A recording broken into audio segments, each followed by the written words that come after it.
Magandang hapon po sa ating lahat. Ako po si Justin D. Mirasol, ang tagapag-ulat ngayong hapong ito. Ang aking pong iuulat ay patungkol sa pagkakaroon ng representasyon sa Pilipinas sa Spanish Cortes. Ano nga ba ang Cortes? Ang Cortes o Cortes Generales ang batasan ng Espanya. Ito ay binubuo ng dalawang kapulungan, ang Kongreso de los Diputados na mababang kapulungan at ang Senado de España na mataas na kapulungan. Mayroon itong kapangyarihang gumawa ng batas at baguhin ang konstitusyon. At may kapangyarihan din ang mababang kapulungan na kumpirmahin o alisin sa pwesto ang punong ministro. Nagsimula ang sistema ng Cortes noong Edad Media bilang bahagi ng feudalismo. Naging tagapayo ito ng hari at binubuo ng mga Panginoong malapit sa kanya. Ang Cortes ng Leon noong 1188 AD ang unang parlamentong grupo sa Europa. Kapag sinabing parlamento, ito po ay parang House of Senate sa Pilipinas o Congress kung tawagin. May kapangyarihan ang hari na buuin at buwagin ang Cortes, ngunit mas napailalim sa kapangyarihan ng Cortes dahil hawak nito ang hukbo at salapi ng kaharian. Noong ika-12 siglo, naging makapangyarihan ang negosyo ng mga bugersya o panggitnang uri. Kaya ginawa silang kinatawan ng mga lungsod sa Cortes upang makakuha ng salapi para maipagpatuloy ng monarka ang reconquesta o pananakop. Dahil dito, mas lumakas ang kapangyarihan ng Cortes na salungatin ang mga desisyon ng hari. Noong ika-15 siglo, ginawang makapangyarihan muli nina Isabela I ng Kastila at Fernando II ng Aragon ang monarka. Noong panahon ng imperialismo, bagaman naging sunod-sunuran ang Cortes sa mga desisyon ng hari, hawak pa rin ito ang kapangyarihan ng pananalapi.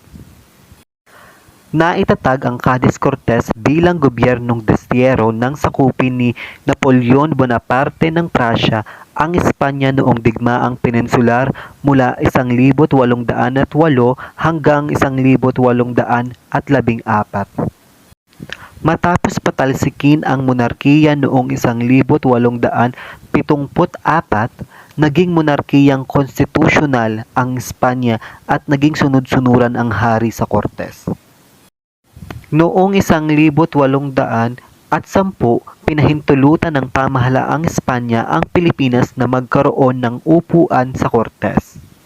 Sa ilalim ng Cádiz Cortes, naging kaugalian na ang magkaroon ng representasyon ng Pilipinas. Sina Pedro Perez de Tagle at Dr. Jose Manuel Couto ang naging kinatawan ng Pilipinas sa Cortes noong 1810. Si Don Ventura de los Reyes, isang insular, ay naging kinatawan noong 1811. Isa siya sa mga pumirma ng Konstitusyong Cádiz ng 1812 na nagwakas ng kalakalang galyon at ng malupit na pamamalakad nito sa Pilipinas noong ika-14 ng Setyembre noong 1813. 3 beses na irepresenta ang Pilipinas sa Cortes noong 1810 hanggang 1813. Sumunod naman ang 1820 hanggang 1823. At ang huli ay ang 1833 hanggang 1837. Subalit noong 1837 sa ilalim ng Liberal Cortes, inalis ang representasyon at idineklarang magkakaroon ng espesyal na batas ang mga kolonya ng Espanya. Epekto ng pagkabuwag ng representasyon ng Pilipinas sa Cortes. Nagkaroon ng negatibong epekto sa ating bansa gaya ng mga pagbabago sa mga pulisya sa kolonyal na pamumuno ng Espanya sa Pilipinas. At marami sa mga tiwali at mga oportunistang mga opisyal ng Espanyol na nagsidatingan sa ating bansa na mula sa mga dating kolonya ng Espanya sa kanluran. At dahil sa pagkabuwag sa ating representasyon sa Cortes, lalong nagbigay ng oportunidad sa mga tiwaling mga opisyal na Espanyol na pahirapan ang buhay ng mga Pilipino.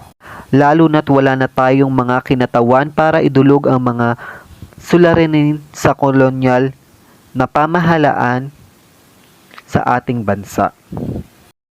At ang nawawalang representasyon ang ipinaglaban ng grupong La Solidaridad sa Espanya ang simula noong ika-13 ng Disyembre noong 1888.